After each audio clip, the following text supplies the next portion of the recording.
Bom dia a todos. Sejam muito bem-vindos a mais um dia do evento do Mês Nacional da Ciência e Tecnologia, instituído pelo Decreto 10.497, de 28 de setembro de 2020. E hoje nós teremos a participação do Instituto Nacional de Tecnologia, representado pela senhora Laís Ferreira de Castro.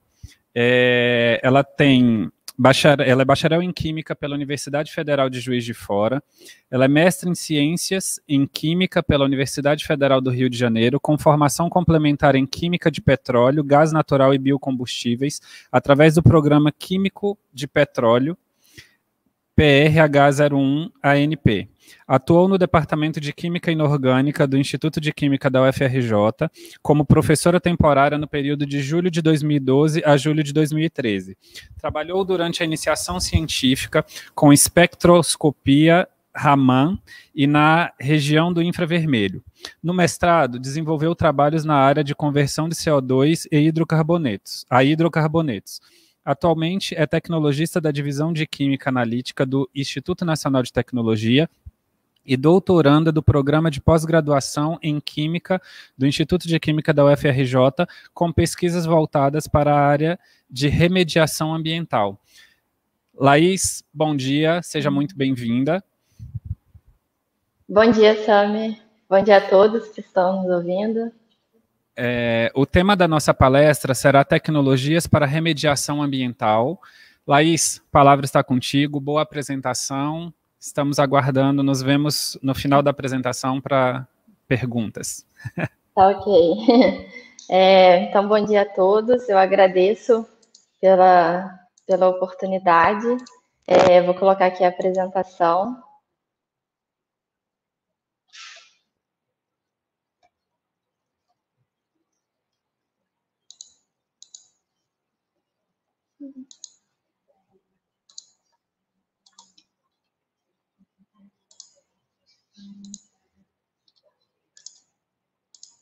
Minha apresentação.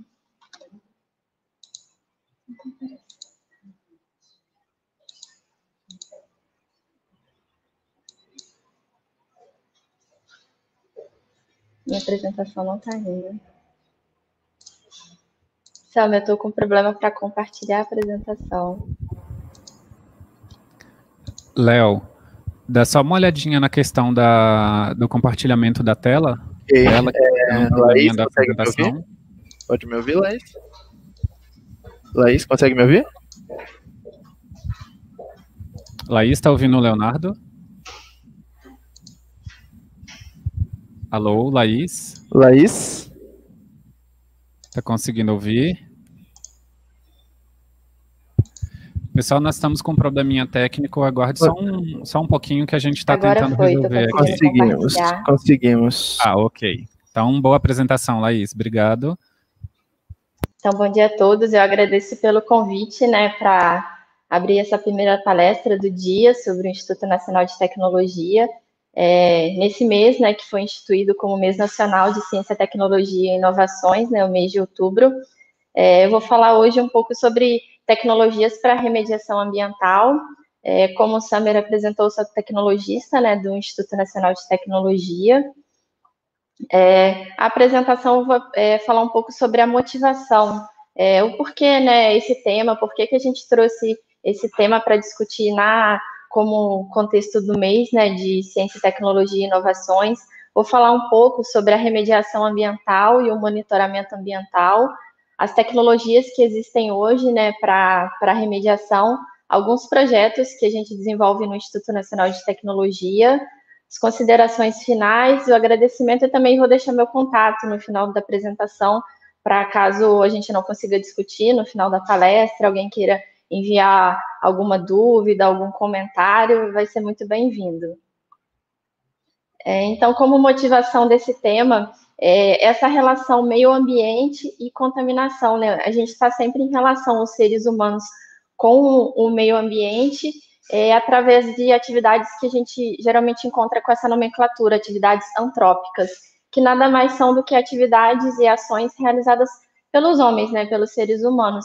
Essas atividades, elas podem ter impactos tanto positivos quanto impactos negativos, Os impactos positivos seriam ações que a gente faz para mitigar, por exemplo, reciclagem do lixo, preservação da biodiversidade, reflorestamento, utilização de energias mais limpas, né, energias renováveis. Todas essas ações são os impactos positivos que os seres humanos têm com o meio ambiente.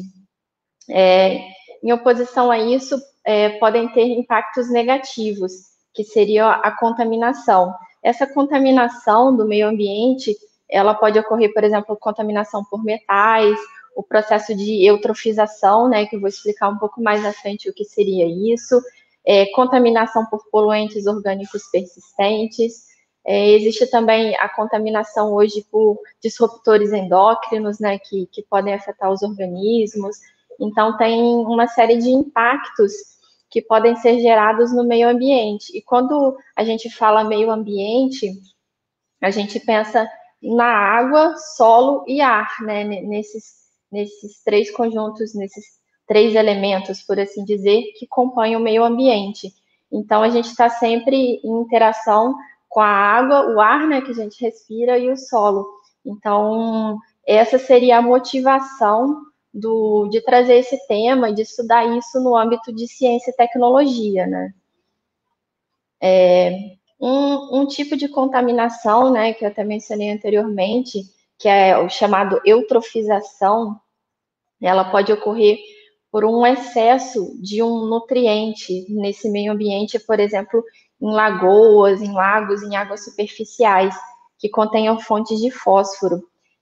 Essa fonte de fósforo, ela é levada até o meio ambiente através, por exemplo, de utilização de fertilizantes artificiais que acabam em contato com o solo, indo através da chuva para lagoas, lagos, águas superficiais. Detergentes fosfatados, né, também contêm fontes de fósforos. Fertilizantes, né, que são utilizados e são essenciais, né, para o crescimento das plantas também, se usado em excesso, ele pode contaminar tanto as águas subterrâneas quanto águas superficiais. E, além disso, o esgoto não tratado, né, que é um problema quando é feito despejo em lagoas, lagos, sem um tratamento adequado. Então, esse processo de eutrofização, ele ocorre por esse excesso de nutrientes, né? No caso, o fósforo é um exemplo. Ele acaba aumentando essa biomassa e, como vocês podem ver nessas imagens, eles podem levar à morte, né, dos organismos, os organismos aquáticos, né, que vivem ali justamente pela redução do oxigênio dissolvido nessa água. Então, é um exemplo de contaminação que é muito nocivo, que ocorre em lagoas, lagos, no meio ambiente. Outros exemplos também de contaminação seriam pela carga de nitrato, né? O nitrogênio. O nitrogênio também é outro macronutriente, né? Um nutriente essencial, por exemplo, para o crescimento de plantas, e ele é utilizado em fertilizantes, né? Na adubação de solos. Ele também é utilizado em defensivos agrícolas, ou também chamados agrotóxicos, né? Tem estudos, né, da Embrapa e diversos órgãos sobre a contaminação ambiental gerada, né? Eles são necessários, os fertilizantes, mas a gente tem que ter um diagnóstico de como utilizá-los, da concentração e esse apoio das iniciativas para a utilização dessas substâncias. Outro exemplo é o monitoramento, né? O monitoramento também ele é essencial, porque através do monitoramento é que é detectada a contaminação, por exemplo, de um solo, de um aterro, ou um solo onde tem uma plantação, se esse solo estiver contaminado, pode ir para uma planta, e isso ir acumulando, né, numa cadeia trófica. Nesse estudo da Fiocruz, né, que é da análise do monitoramento em aterro, já foi verificado, por exemplo, a contaminação por cádmio, né?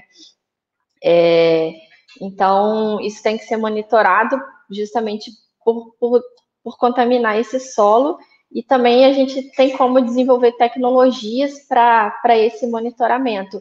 Os metais, eles já são considerados micronutrientes, por exemplo, para plantas, mas é um problema também, dependendo, os metais pesados, eles podem se bioacumular, né, em organismos aquáticos e isso afetar também a nossa saúde. Então, a gente passou da etapa da motivação, porquê do tema. Eu vou falar agora um pouco sobre remediação e monitoramento ambiental, né? Fazendo a definição, o monitoramento, quando a gente usa essa expressão, ele quer dizer que é feita uma medição, uma verificação. Ela pode ser uma verificação pontual, se você observou, vamos supor, que na lagoa está ocorrendo a morte de peixes, ou ele pode ser um monitoramento contínuo, que você quer estudar um ecossistema por 5, 10 anos, e você vai acompanhar a qualidade desse meio, seja no ar, seja a água, seja o solo, como eu mencionei.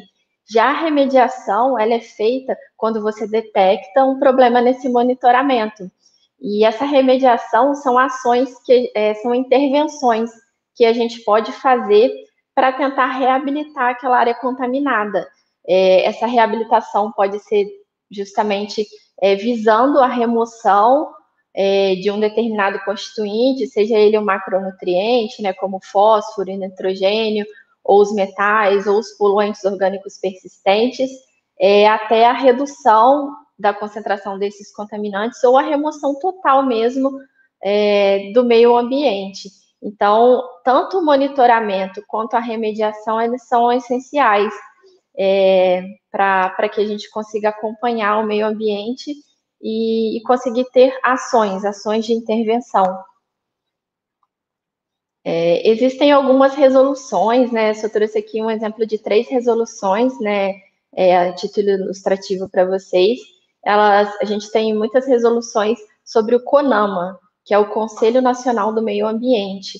O CONAMA, ele classifica, por exemplo, os corpos hídricos, por exemplo, as lagoas, que é aquela imagem que eu mostrei no primeiro slide, quais seriam os parâmetros que essa lagoa deveria ter em termos, por exemplo, de pH, de condutividade, dos sais que estão ali dissolvidos, de acordo com o uso dessa água, se é um uso para recreação, ou se ela é um outro tipo de uso. Então, ele vai estabelecer condições e padrões também para o lançamento de efluentes nesses lagos, lagoas e águas superficiais. Já outro exemplo é o 430, é o CONAMA número 430, que também trata já mais especificamente sobre esses padrões, né, de lançamento de efluentes, e ele complementa essa resolução anterior.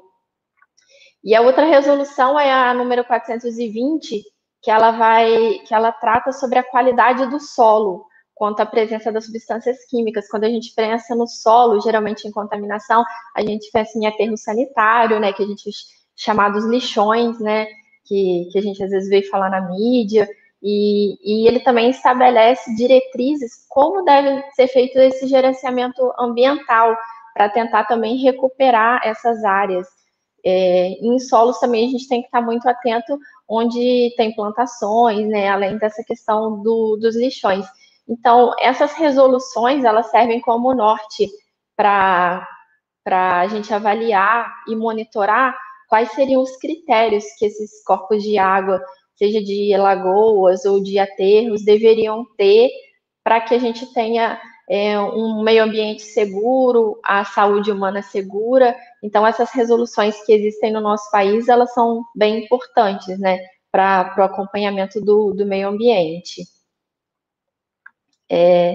Então, a gente falou sobre o monitoramento ambiental, a remediação, e a ciência e tecnologia, ela vem justamente para conseguir rodar essa engrenagem, da gente conseguir monitorar, remediar e ter tecnologias, né, através da ciência, para que a gente consiga remediar esse meio ambiente contaminado e também consiga monitorá-lo.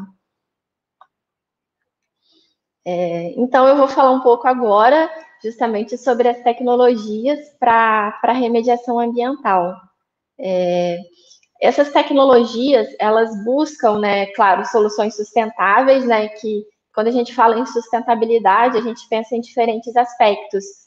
O aspecto social, né, das pessoas, o aspecto ambiental, o aspecto econômico, porque também não adianta você desenvolver uma tecnologia que não seja viável economicamente, ou que ela não seja boa para a sociedade e nem para o meio ambiente. Então, quando a gente fala em sustentabilidade, a gente tem alguns pilares, algumas questões que são observadas e sempre buscando soluções inovadoras também, né? A partir do conhecimento, do estado da arte que já existe, né, em tecnologias, a gente procura atuar para desenvolver novas tecnologias sustentáveis e inovadoras.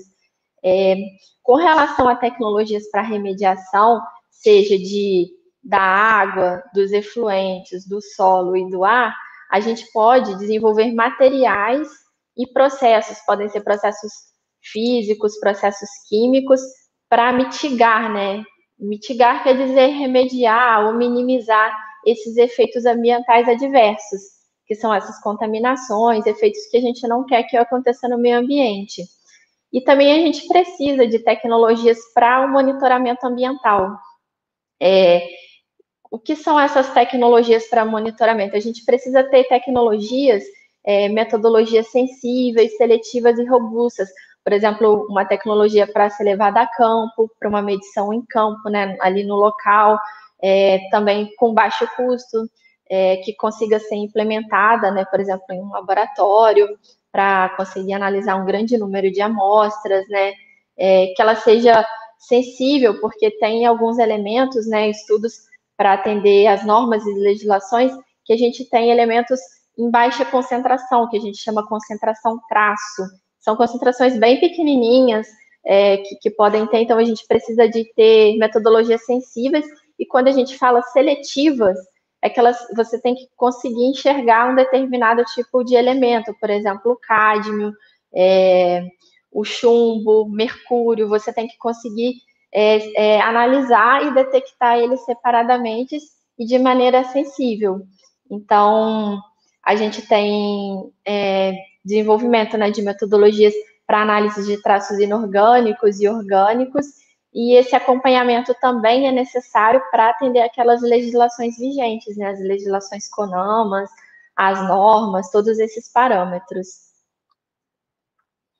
Existem muitas técnicas, né, ou tecnologias de remediação existentes que a gente pode utilizar para garantir, por exemplo, a compatibilização com o uso futuro de uma área, por exemplo, uma área que já tenha sido um aterro sanitário, ou a recuperação de uma água subterrânea, de um lençol freático.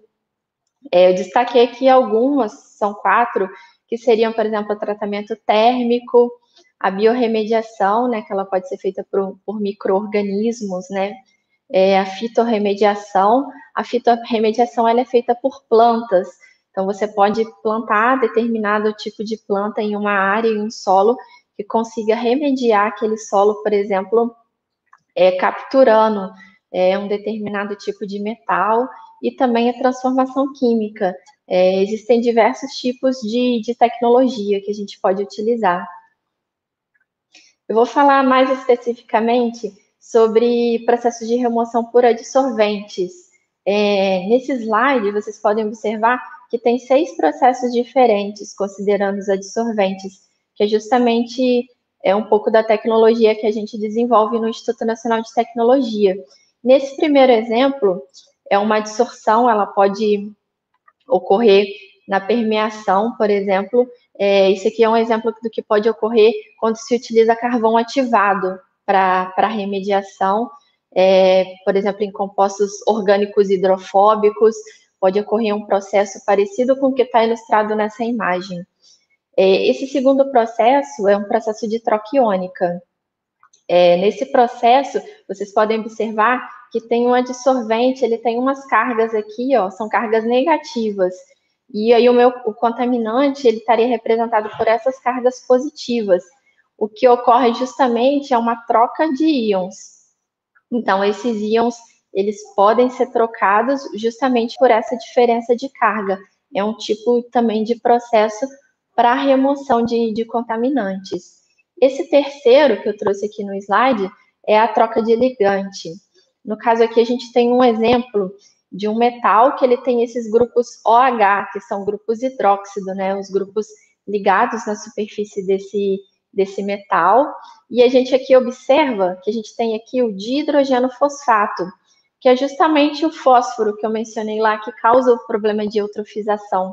Então, o dihidrogeno fosfato, ele adsorve, como vocês podem ver, e esse outro ligante, que é o OH, ele sai daqui das posições, e esse material consegue reter esse fósforo. Então, ele não fica mais livre no meio ambiente e não vai causar todos aqueles problemas de redução de oxigênio, porque não vai ter uma alta carga desse nutriente. Então, é um processo também bastante interessante, essa troca de ligante.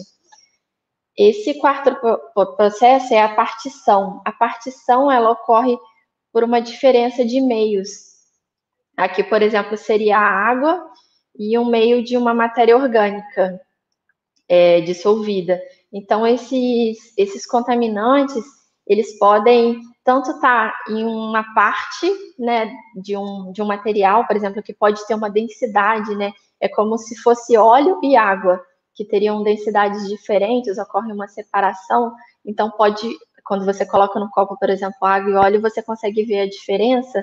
Aqui você teria uma partição também, um determinado constituinte pode ter preferência para ir para um lado, seja da água, ou seja, por exemplo, de um outro tipo de solução. O quinto exemplo seria a precipitação na superfície. Essa precipitação, olha, nessa imagem, é mostrado esse mesmo tipo de material, que é um material que tem um metal, ele tem um grupo hidróxido também, e pode ocorrer a coprecipitação na superfície. Por que eu falei coprecipitação? Porque se vocês observarem, a gente tem aqui a precipitação de dois tipos de contaminantes, que eu até já mencionei, que é o cádmio, que é um metal, e aqui está o monohidrogeno fosfato, né? Então, esses dois materiais, eles são coprecipitados, ou seja, eles precipitam juntos na superfície desse material e eles vão formando camadas aqui, ó. Essa aqui seria a primeira camada, a segunda, a terceira. Então, eles vão precipitando em camadas nesse material e vão fazendo essas ligações, essas interações. Então, é um exemplo super interessante de como você consegue absorver dois contaminantes ao mesmo tempo, se você tiver no seu meio, que seria o cádmio e o fósforo, né? Então, é um exemplo bem interessante de como a gente pode remover contaminantes utilizando adsorventes. O outro tipo de modificação que pode ocorrer é a incorporação estrutural. Nessa imagem, se vocês observarem, a gente tem uma substituição isomórfica, ou seja, uma substituição de mesma forma. Você vê aqui que o manganês, que é um elemento químico também, e o níquel, eles têm a mesma forma. E aí ocorre a substituição, como se o manganês saísse e o níquel fosse incorporado nessa estrutura que está representada aqui. Então, é um tipo de remediação também. Se você quiser, por exemplo, remediar ou absorver o níquel de uma solução que tenha, por exemplo, muito níquel contaminada, em que ocorre a substituição do seu material que tenha manganês por níquel. Então, a gente tem diferentes mecanismos, né, para remover, capturar esses contaminantes que estão no meio aquático. Então, eu trouxe aqui para vocês esses 6 exemplos, são exemplos interessantes, né, sobre como a gente pode atuar em termos químicos, né, de processos químicos.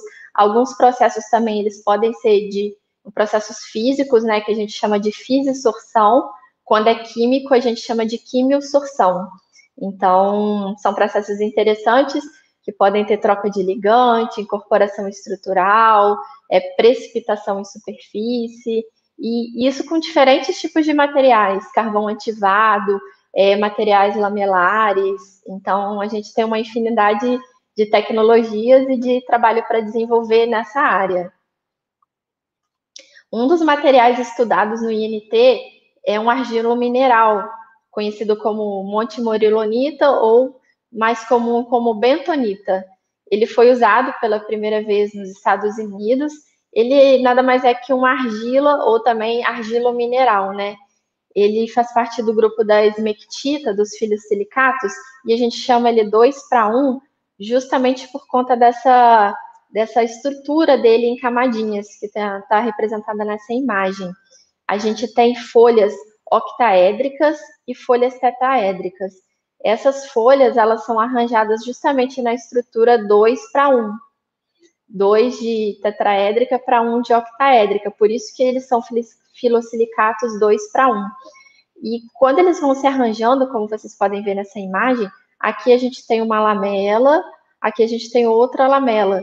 E aí esses contaminantes, eles podem ser capturados, podem ser removidos entre essas lamelas, que a gente chama de distância interplanar, que podem ser a distância entre esses planos.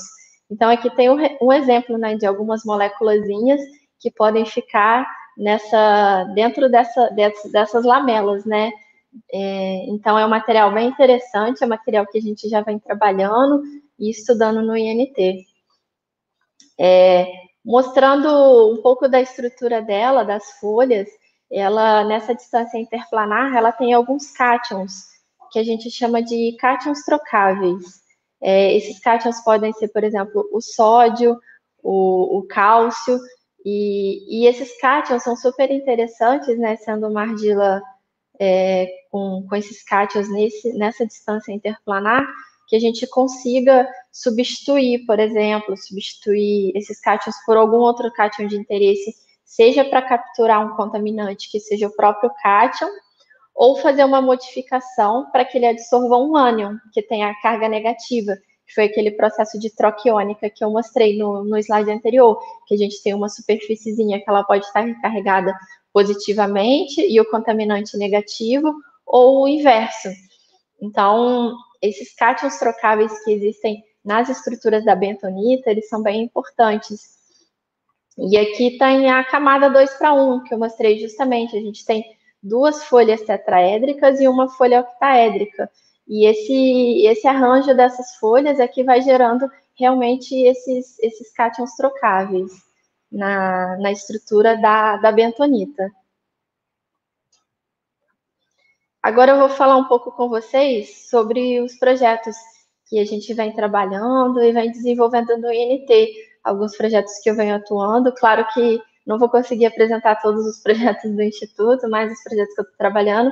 O Instituto tem muitos projetos na área de sustentabilidade, na área de remediação ambiental, em bioeconomia. Então, tem bastante ciência e tecnologia sendo desenvolvida no INT nessa área. Esse foi um trabalho desenvolvido no INT, em parceria com o UFRJ e com o Centro de Tecnologia Mineral, que também é um instituto do MCTI. Foi o desenvolvimento de argilominerais modificados para remoção de fosfato em ambientes aquáticos.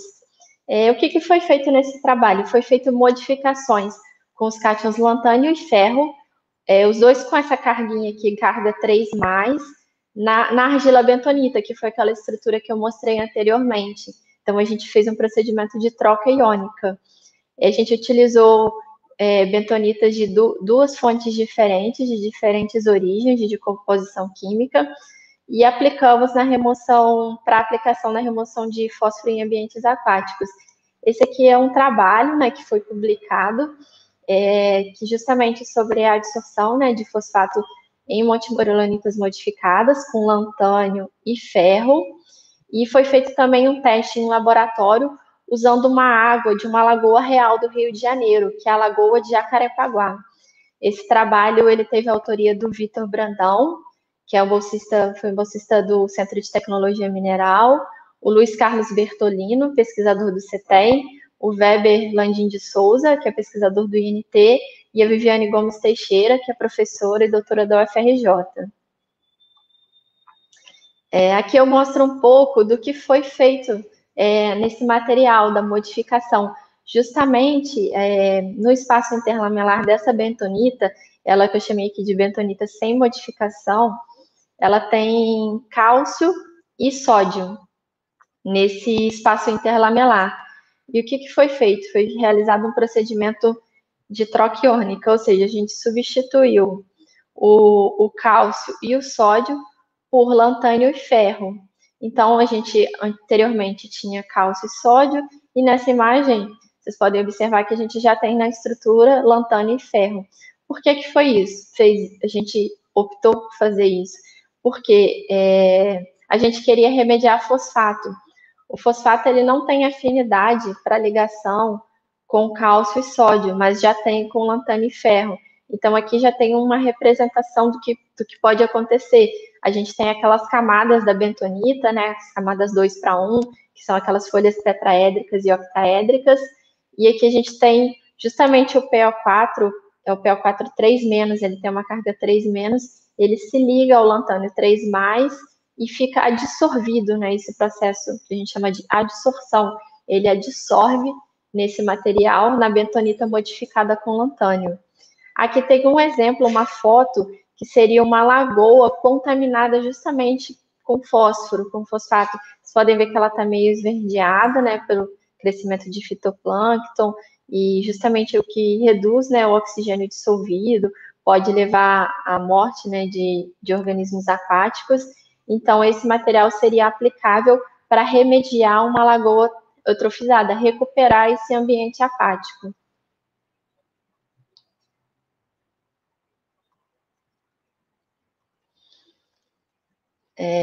Nessas imagens, já são imagens mais técnicas do trabalho, a gente faz algumas caracterizações. O que é isso? A gente faz análise desse material para a gente conseguir enxergar se essa modificação ocorreu ou não, como é a estrutura desse material, para que a gente consiga correlacionar com os resultados de adsorção, tentar entender se esse material absorveu ou se não absorveu, por que aconteceu isso, se foi um processo físico, se foi um processo químico.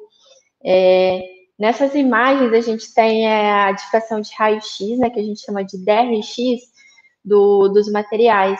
Aqui a gente tem em preto o material natural, em vermelho pontilhado glicolado, e em verde o material calcinado. Tanto para o material que a gente vai chamar, que a nomenclatura dele de bent, e o PET bent. São os dois tipos de montemorillonita, de bentonita, que foi avaliado nesse trabalho. Por que foi feita essa caracterização? O que a gente queria enxergar? O que a gente queria ver? A gente queria confirmar se esse material era uma montemorillonita mesmo, né? Para a gente ter certeza que a gente está trabalhando com material que é aquele material, e a gente precisa ter isso depois, se isso for uma tecnologia para o mercado, né, para as indústrias, a gente precisa ter certeza de todo o processo, desde como o material é produzido até como ele vai ser aplicado. Então, aqui a gente tem algumas confirmações a partir de um ângulo de difração, que a gente chama de 2θ, em determinados pontos, em determinados ângulos. E a gente consegue determinar aquele espaço interlamelar que eu mostrei na imagem anterior. Esse espaço interlamelar, ele é medido em angstroms, que é uma unidade de medida igual a gente tem na régua, centímetros, metros, e com a gente fazendo DRX do material nessas 3 formas, o natural, o glicolado e o calcinado, a gente consegue enxergar justamente essa questão do espaço interlamelar. Se vocês observarem, olha aqui em C, é o material calcinado. Esse valor aqui, 9,54, ele é bem menor do que o material natural, que é 15,47, né? Justamente por esse colapso dos poros. E já o glicolado, ele tem o poro maior, é como se inchasse o poro da bentonita. E a gente consegue fazer a confirmação, justamente se é uma bentonita ou não, por essa posição, onde esses picos aparecem, aqui nesse gráfico, e por esse tamanho, né, por esse espaço.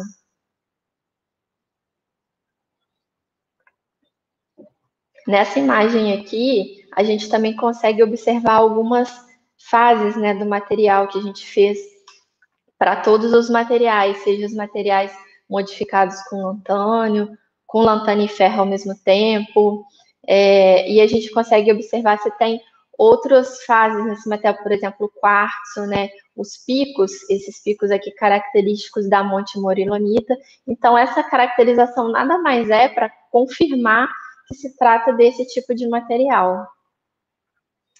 Nessa tabela que eu trouxe para vocês, a gente fez a determinação da composição química. O que é? Justamente para saber se o material ele incorporou o ferro e o lantânio, que vão ser responsáveis pelo processo de adsorção, trocando, né, com os cátions como o sódio, o cálcio, que são aqueles cátions que estão originalmente na argila natural.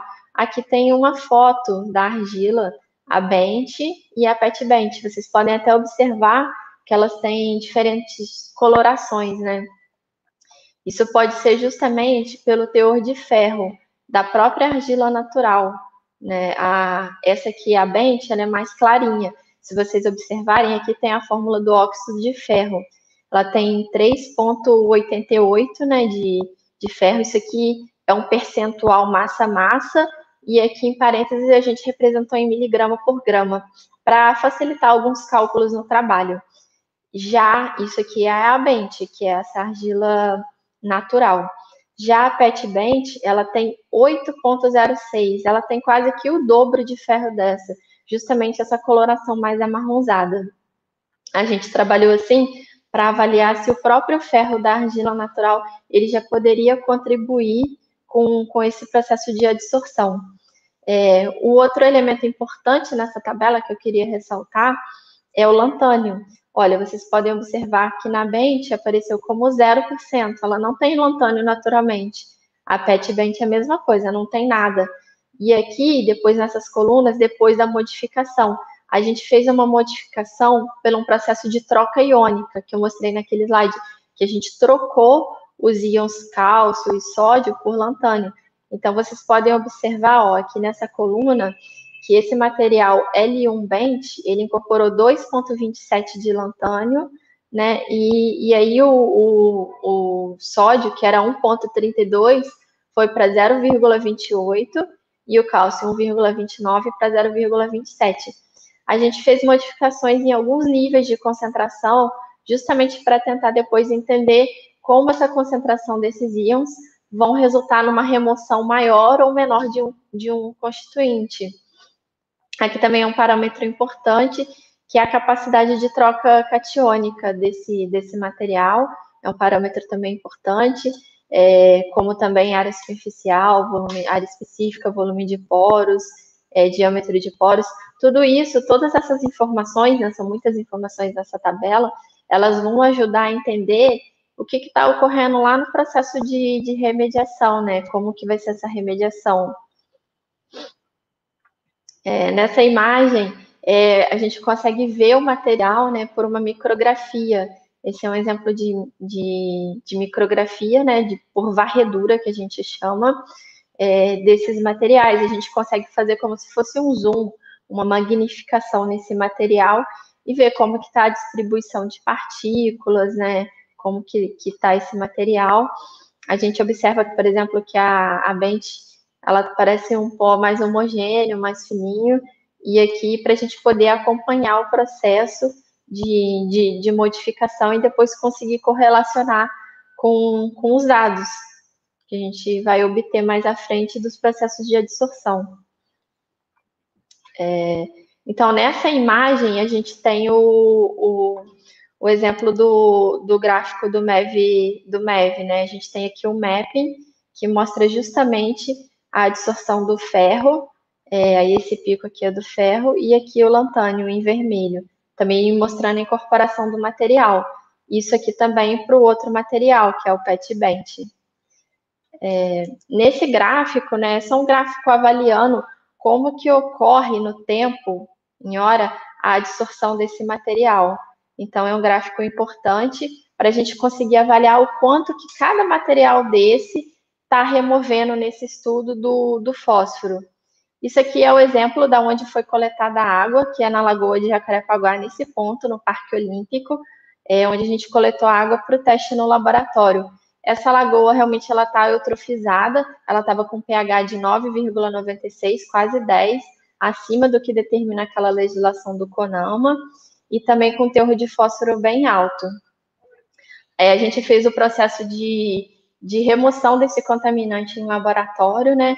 E o material mais efetivo do trabalho foi esse lantânio 2-Bent, que é o que tem 4% de óxido de lantânio e 3,71 de ferro, absorvendo 17,86. miligramas do fosfato, né, por grama do material.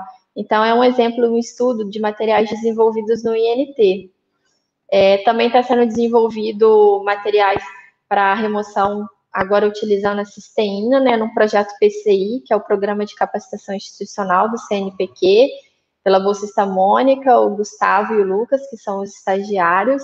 Então, o processo aqui está em andamento na produção de um compósito também para dissorção de metais, né, para remoção ambiental. É feito um estudo, primeiro em laboratório, em escala de bancada, justamente para avaliar a capacidade de adsorção desses materiais. Um outro exemplo de projeto já desenvolvido no contexto do PIBIC, que é um programa de iniciação científica do CNPq, foi a utilização de partículas metálicas na remoção de nitrato, na redução do nitrato em água sintética. Existem diferentes processos, né, de técnicas utilizadas para remediação de nitrato em águas subterrâneas, porque esse tratamento ele pode ser feito fora ou dentro, né, na própria água subterrânea. A proposta aqui seria a redução química in situ, né? Então, foi feito um estudo, né, dentro desse projeto por 1 ano, e foi a redução química do nitrato, né? Ele é levado, por exemplo, a amônio, e depois pode ser levado a nitrogênio. O material mais efetivo nesse trabalho foi o zinco metálico, que tinha 88% de zinco, que mostrou maior efetividade. Por esses gráficos, a gente consegue coletar nas soluções alíquotas, né, de amostras, e a gente conseguiu avaliar que o zinco estava diminuindo nessa solução. Então, é um exemplo de tecnologia também que pode ser usada para, por exemplo, mitigar nitrato em águas subterrâneas. Outra questão também que eu mencionei, um projeto que está em andamento, é tecnologias para monitoramento de efluentes industriais. Também do Programa de Capacitação Institucional, que é um programa do MCTI, com apoio do CNPq. Ele é desenvolvido pela Camila Ribeiro, que é a bolsista, e o Lucas Simões, né, que é o graduando estagiário, no desenvolvimento de metodologias analíticas para análise de constituintes inorgânicos em amostras de efluentes industriais. Então, aqui tem um exemplo de vários constituintes em várias cores, por exemplo, flúor, cloro, amônio, nitrato, que a gente pode determinar, a gente precisa determinar nesse tipo de efluente, né? Então, a tecnologia utilizada é a cromatografia de íons, que é uma ferramenta analítica para separação que permite a determinação de ânions e cátions através do emprego de colunas, né, trocadora de cátions para separação. Então, essa coluna ela consegue separar e detectar esse material. Aqui é um exemplo do equipamento que tem no laboratório, né? Às vezes é interessante mostrar a foto do equipamento. Então, todos esses módulos aqui são utilizados para que a gente consiga detectar e analisar esses constituintes. Aqui tem um exemplo do que está sendo feito, que é a utilização dessa célula de diálise. Ela passa por uma membrana e com ela a gente consegue remover inline partículas, amostras de óleo, para facilitar a análise, né, desse tipo de material. Esse é um esquema de como é feito a injeção, né, da amostra, os recursos que a gente utiliza, menor recurso, tempo, trabalho manual, e tentando aumentar a reprodutibilidade do processo. Então, esse é um esqueminha de como é feito essa análise. Esse efluente industrial, né, a gente analisou ele por filtração e por diálise para comparar essas metodologias. Aqui a filtração em seringas e a diálise nesse módulozinho de diálise. E a gente trabalhou com diferentes tipos de efluentes, de indústria gráfica, de indústria de laticínios, justamente para comparar essas metodologias, indústria cosmética. E a gente, no laboratório, a gente faz alguns tratamentos nesses materiais para conseguir analisá-los no equipamento, né? E a gente tem alguns resultados que são esses gráficos, que a gente chama de cromatogramas, que a gente consegue determinar, identificar, por exemplo, cloreto, nitrato, fosfato, por esses métodos. E a gente observou uma diferença da diálise e pelo método da filtração. Então, a gente chegou à conclusão que são mais cromatogramas, né, desse processo, a gente consegue monitorar vários cátions e ânions ao mesmo tempo. A gente tem aqui uma diferença de análise, seja por filtração, seja por diálise, tanto na indústria gráfica, quanto na de laticínio, quanto na cosmética. E nesse caso, a diálise ela se mostrou uma boa estratégia, né, para determinação de ânions e cátions em amostras reais, com aplicação a gente pretende aplicar ferramentas de planejamento, né, para fazer mais experimentos, e o contato com a empresa também para apoiar as tecnologias de valoração desses efluentes, ou até mesmo o reaproveitamento deles, porque a gente consegue fechar o ciclo, né, a cadeia. Então, como considerações finais, é possível mitigar e monitorar as ações antropogênicas no meio ambiente através da ciência e desenvolvimento de tecnologias, mas existe sempre o princípio da prevenção, né? O princípio da prevenção ele deve ser adotado sempre como foco principal para a proteção do meio ambiente, né, das espécies, de acordo com as políticas nacionais do país, né, de meio ambiente. Então, a gente tem essas alternativas de mitigar e monitorar com a ciência e com o desenvolvimento e também na prevenção. Nesse slide final, eu agradeço pela atenção de vocês, né, por poder falar. Esse é meu contato, meu e-mail. Vocês podem escrever, mandar dúvidas. Essa é para conhecer o INT virtualmente. O INT é bem ativo, Instagram, Facebook, Twitter, o próprio canal do YouTube. Tem uma série de eventos, terças tecnológicas, quintas sustentáveis. E aqui a localização física, a gente fica na Avenida Venezuela, na Praça Mauá, no Rio de Janeiro. Também, quem tiver a oportunidade de conhecer, o INT vai comemorar em 2021 seu centenário, então também vão ter uma série de eventos, de palestras nas suas redes sociais. Então, eu agradeço pela atenção de todos.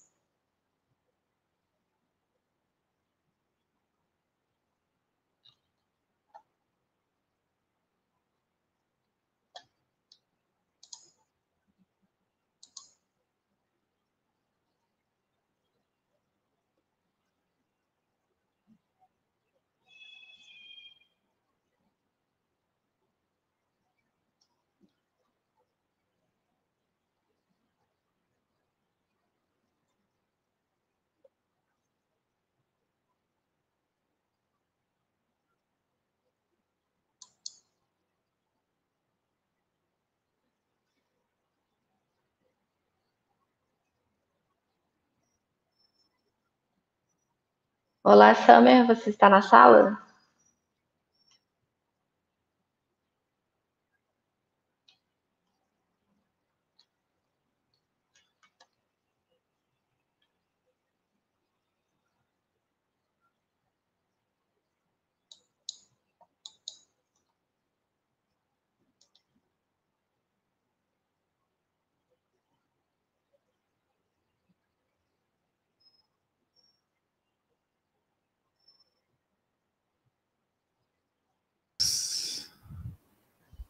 Alô, Laís, está me ouvindo?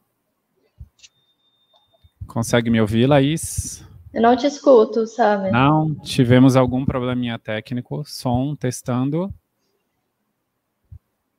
Alô? Consegue me ouvir agora, Laís? Alô, alô?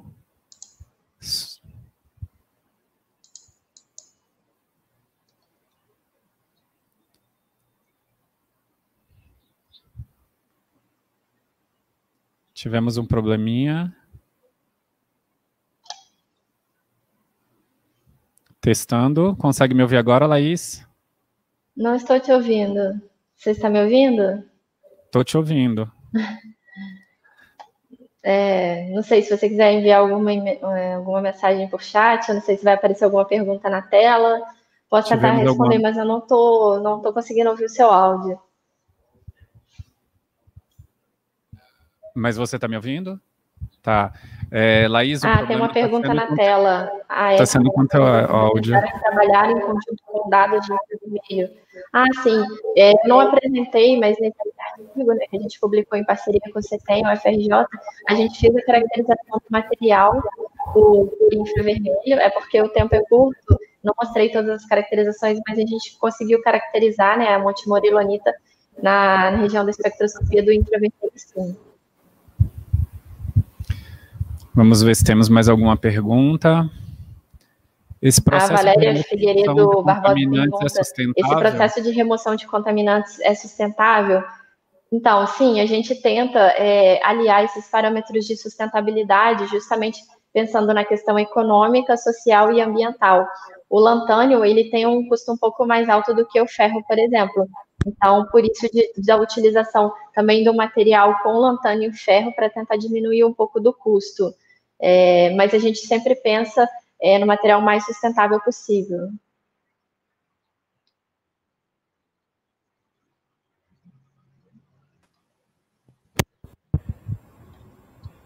O Justo Dávila pergunta, essas soluções poderiam ser usadas com sucesso em casos de contaminação de grandes proporções, como nos rompimentos de barreiras de mineradoras? Que tipo de investimento seria preciso? Interessante, Justo. A gente já teve um trabalho no laboratório que foi coordenado pelo Weber e a pesquisadora Renata, justamente na análise e monitoramento de rejeitos da barragem de Mariana. E a ideia seria trabalhar, que eles começaram a trabalhar, né, trabalharam 1 ano no projeto, seria utilizando fitorremediação, justamente plantas no solo para conseguir remediar essa região, esse solo contaminado após uma questão de uma barreira dessa. Então, seria mais com relação à fitorremediação, que eu acho que seria interessante nesse caso. E já foi feito o trabalho no INT também, mas eu não atuei nesse projeto. Então, pessoal, bom dia. Ainda não consigo se a Laís não está conseguindo nos ouvir, ela está com algum probleminha técnico, mas a gente vai encerrando a nossa apresentação por aqui. Laís, obrigado pela sua apresentação, embora você não esteja me ouvindo, agradeço pela sua participação, e dúvidas adicionais poderão ser encaminhadas para o e-mail da Laís, lais.castro@int.gov.br, e não se esqueçam que nós teremos programação durante todo o dia com o Instituto Nacional de Tecnologia. Obrigado, tchau. Tchau, gente, obrigada.